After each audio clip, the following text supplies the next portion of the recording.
আসসালামু আলাইকুম। আশা করছি সবাই ভালো আছেন এবং আমি আপনাদের সাথে আছি Hossain Mezba. Facebook pixel and conversion API সেটআপের ১০ম পর্বে আপনাকে স্বাগতম।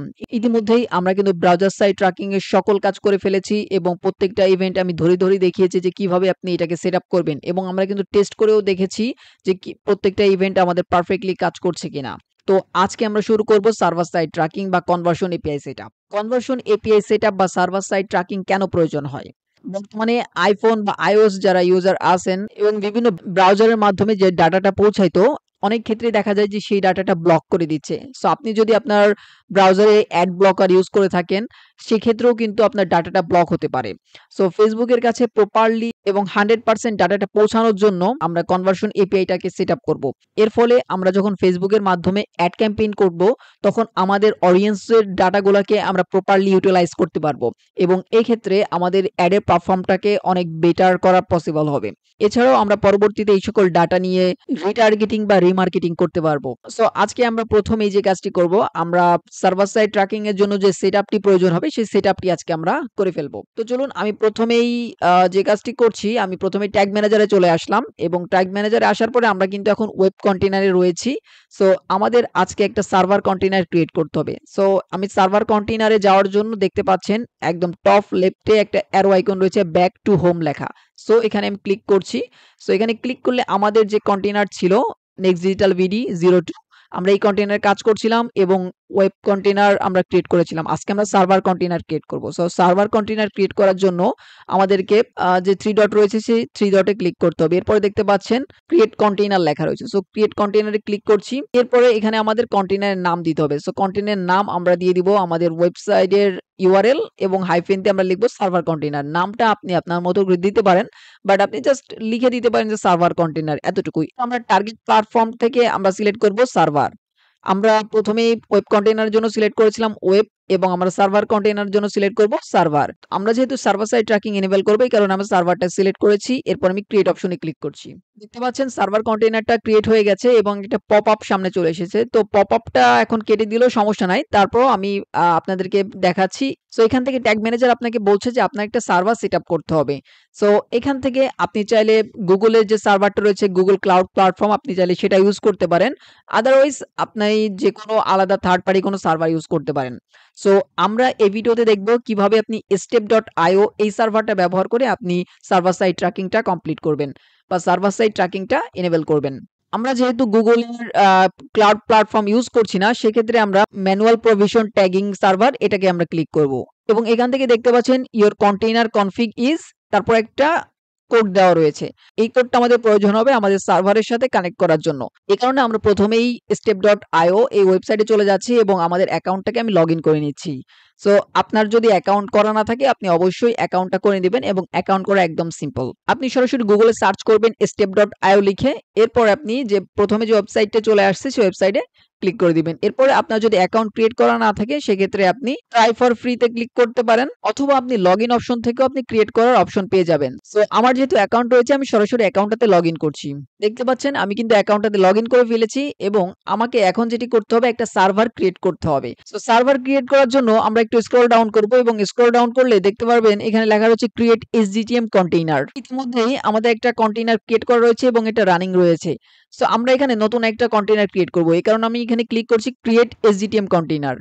এরপর দেখতে পাচ্ছেন কন্টেইনার নেম দিতে বলতেছে। সো আপনি আপনার বোঝার সুবিধা মতো একটা নাম দিয়ে নিবেন। আমি এখানে আমাদের ওয়েবসাইটের নামটা দিয়ে নিলাম যাতে আমি বুঝতে পারি যে এটা নেক্সট ডিজিটাল ভিডি সার্ভার কন্টেইনার। এরপর কন্টেইনার কনফিগারেশন, এখানে আমাদের সেই কোডটি দিতে হবে যেটা আমরা গুগল ট্যাগ ম্যানেজারে দেখেছিলাম। তো আমি গুগল ট্যাগ ম্যানেজারে চলে যাচ্ছি এবং যে কোডটি আমরা দেখতে পাচ্ছি এই কোডটাকে জাস্ট কপি করে আমরা স্টেপে আসবো এবং এখানে আমরা সরাসরি পেস্ট করে দিব। পাচ্ছেন লেখা রয়েছে সার্ভার লোকেশন। তো সার্ভার লোকেশন আপনি আপনার ইচ্ছা মতো দিতে পারেন, এখানে কোনো সমস্যা নাই। আপনি আপনার মতো করে আপনি একটা সার্ভার কনফিগার করে নেবেন। সো আমি আমার পছন্দ মতো একটা সার্ভার সিলেক্ট করে দিয়েছি। এরপরে আমি ক্লিক করব ক্রিয়েট কন্টেইনারে।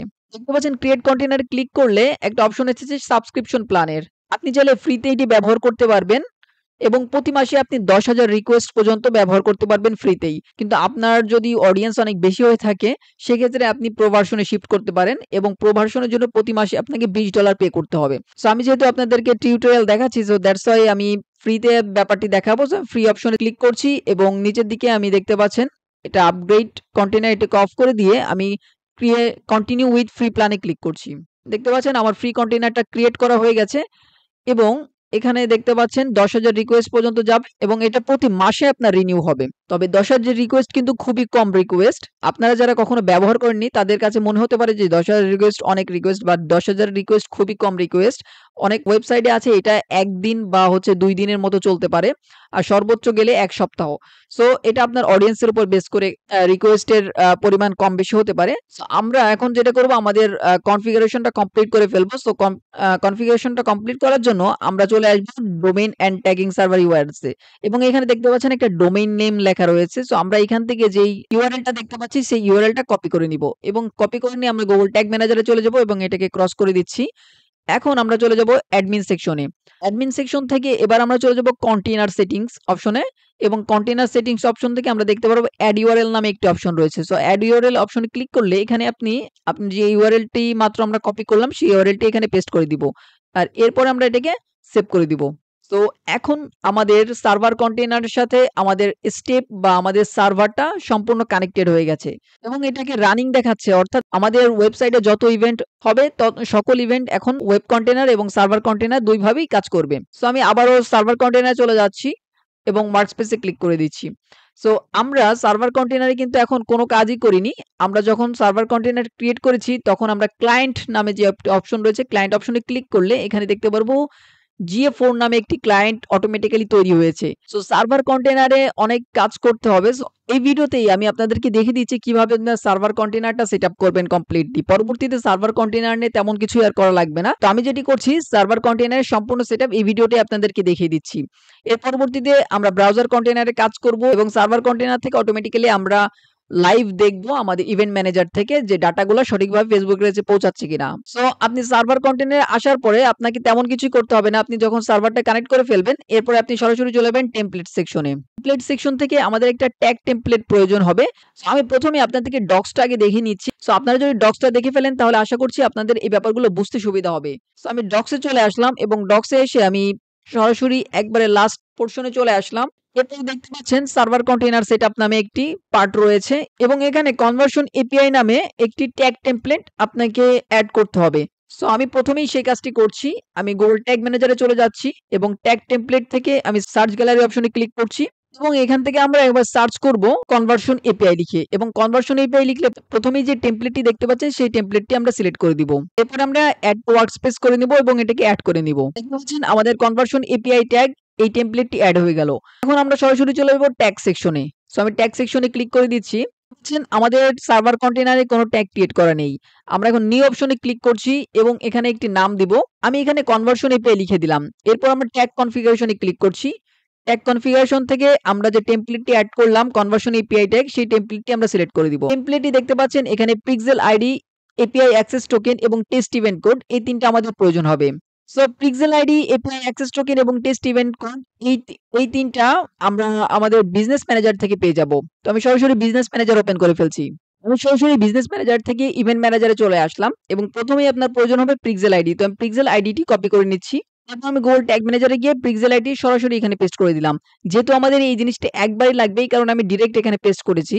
আপনি চাইলে একটা ভেরিয়েবল ক্রিয়েট করেও আপনি কাজ করতে পারেন। সো আপাতত আমাদের একবারই প্রয়োজন হচ্ছে, এই কারণে আমি জাস্ট কপি এবং পেস্ট করে দিয়েছি। এরপর আমাদের প্রয়োজন API access token. API access টোকেনের জন্য আমি সরাসরি আবার ইভেন্ট ম্যানেজারে চলে আসলাম এবং চলে যেতে হবে সরাসরি সেটিংস অপশনে। সেটিংস অপশন থেকে একটু স্ক্রল ডাউন করবেন এবং স্ক্রল ডাউন করলে দেখতে পারবেন কনভার্সন এপিআই।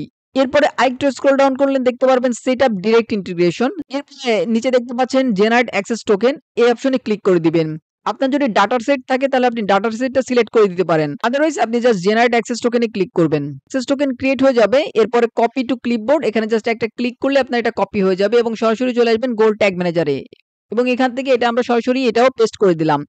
এরপরে রয়েছে test event code. Test event কোডটা পাওয়ার জন্য আমরা ইভেন্ট ম্যানেজারে চলে যাব এবং টেস্ট ইভেন্ট সেকশনে আমরা চলে আসব। এরপর প্রথমে যে অপশনটি রয়েছে confirm your server events are set up correctly, দেখতে পাচ্ছেন এখানে টেস্ট ইভেন্টটা দেখাবে। এখান থেকে এটা কপি করে নেবেন। এরপর সরাসরি চলে আসবো আবার ট্যাগ ম্যানেজারে এবং টেস্ট ইভেন্ট কোডটা আমরা পেস্ট করে দিব। আমাদের এখান থেকে আর তেমন কোনো সেটআপ করতে হবে না। এখন আমরা সরাসরি ট্রিগারিং এ চলে যাব। ট্রিগারিং কনফিগারেশনে আমি ক্লিক করছি এবং এখান থেকে আমরা প্লাস আইকনে ক্লিক করব। আমি এখান থেকে নাম দিয়ে দিলাম কনভার্সন এপিআই ট্রিগার। এরপর আমি ট্রিগার কনফিগারেশনে ক্লিক করছি এখন আমাকে ক্লিক করতে হবে কাস্টম অপশনে। কাস্টম অপশনে সিলেক্ট করে দেওয়ার পরে আপনাকে এখানে সিলেক্ট করতে হবে সাম ইভেন্টস এবং সিলেক্ট ভেরিয়েবল থেকে আপনি এখান থেকে প্লাস আইকনে ক্লিক করবেন এবং এখান থেকে আপনি ইভেন্ট নেমটাকে সিলেক্ট করে দিবেন। আপনি কনটেন্টস অপশনে সিলেক্ট করে আপনি ম্যাচেস রেজেক্টস এটাকে সিলেক্ট করে দিবেন এবং এইখানে কিছু কোড লিখতে হবে এবং এই কোডগুলো হচ্ছে আমরা আমরা টোটাল 5 টা ইভেন্ট নিয়ে কাজ করেছি। সো আপনি যদি কোনো কাস্টম ইভেন্ট তৈরি করেন সেটিকেও এখানে এড করে দিবেন। সো আমি এখন স্ট্যান্ডার্ড ইভেন্ট যে 5 টি ইভেন্টে আমরা কাজ করেছি সেই 5 টি ইভেন্ট আমি এখানে এড করব। এটা কিভাবে এড করব? আমি একটু সরাসরি আমার ডক্সে চলে যাচ্ছি এবং ডক্সে গেলে এখানে দেখতে পারবেন প্রত্যেকটা ইভেন্ট লেখা রয়েছে পেজ ভিউ, তারপরে একটা পাইপ সাইন দেয়া রয়েছে, তারপর লেখা রয়েছে ভিউ আইটেম, এরপর একটি পাইপ সাইন, এরপর রয়েছে add to cart, begin checkout এবং পারচেজ। তো টোটাল এই 5 টি ইভেন্ট আমরা ক্রিয়েট করেছিলাম এবং এই কারণে আমরা টোটাল 5 টি ইভেন্টই আমরা এখানে পাইপ সাইন দিয়ে লিখেছি। আপনি যদি কোনো কাস্টম ইভেন্ট তৈরি করেন সেক্ষেত্রে আপনি সেটাকেও এখানে পাইপ সাইন দিয়ে লিখে দিবেন এবং ট্যাগ ম্যানেজারে গিয়ে এটাকে পেস্ট করে দিব। আমরা সেট করে দিলাম। আচ্ছা, এখানে সিলেক্ট ভেরিয়েবল এটা চলে গেছে। আমি জাস্ট এখান থেকে আবার ইভেন্ট নেমটাকে সিলেক্ট করে দিচ্ছি। সো আপনি চাইলে এখানে প্লাস আইকনে ক্লিক করে আপনি ইভেন্ট নেমটাকে সিলেক্ট করে দিতে পারেন। তো আমরা এখানে যে ব্যাপারগুলো করলাম, আমরা প্রথমে ট্রিগার টাইপ কাস্টম সিলেক্ট করলাম, এরপরে this trigger fires on some event select করলাম, এরপরে দেখতে পাচ্ছেন প্রথমে আমরা ইভেন্ট নেম সিলেক্ট করলাম, এরপর ম্যাচেস রেজ এক্স, এরপরে আমরা আমাদের ইভেন্টগুলোকে পাইপ সাইন দিয়ে লিখে দিলাম। তো এতটুকুই জাস্ট আপনি ট্রিগারিং এর জন্য কাজ করবেন। এরপর আপনি সেভ অপশনে ক্লিক করবেন। বুঝছেন, আমাদের কিন্তু ট্রিগারিংটা সেট হয়ে গেছে। এখন আমরা এটাকে সেভ করে দিব। দেখতে পাচ্ছেন আমাদের কিন্তু এপিআই ট্যাগ এবং ট্রিগার দুটোই ক্রিয়েট করা হয়ে গেছে। আমাদের সার্ভার কন্টেনারে আর তেমন কিছুই করতে হবে না। আমরা এখন সকল কাজ করব আমাদের ব্রাউজার কন্টেনারে এবং সেখান থেকে আমাদের সার্ভার কন্টেনার থেকে আমাদের ডাটাটা ফেসবুক ইভেন্ট ম্যানেজারে চলে যাবে। সো আমরা এটাকে সাবমিট করে দিচ্ছি এবং এটাকে পাবলিশ করে দিচ্ছি। সো এতটুকুই ছিল মূলত সার্ভার কন্টেনারের কাজ। সার্ভার কন্টেনারে আর তেমন কিছুই করার প্রয়োজন হয় না। যদিও আরো অনেক অ্যাডভান্স কিছু চাইলে করা যায়। সো ফেসবুক পিক্সেল এবং কনভার্সন এপিআই সেটআপের জন্য এতটুকুই যথেষ্ট। তো আজকের ভিডিওতে আমরা মূলত সার্ভার কন্টেইনার এবং সার্ভার কন্টেইনারের সেটআপটা আমরা কমপ্লিট দেখে ফেললাম। পরবর্তী পর্বগুলোতে আমরা ওয়েব কন্টেইনারে কিভাবে ডাটাগুলোকে সেটআপ করতে হবে সেই সম্পর্কে জানবো। তো পরবর্তী পর্ব দেখার জন্য আপনাকে আমন্ত্রণ রইল। সবাই সুস্থ থাকবেন, ভালো থাকবেন। আজকের মতো এখানে শেষ করছি। আল্লাহ হাফেজ।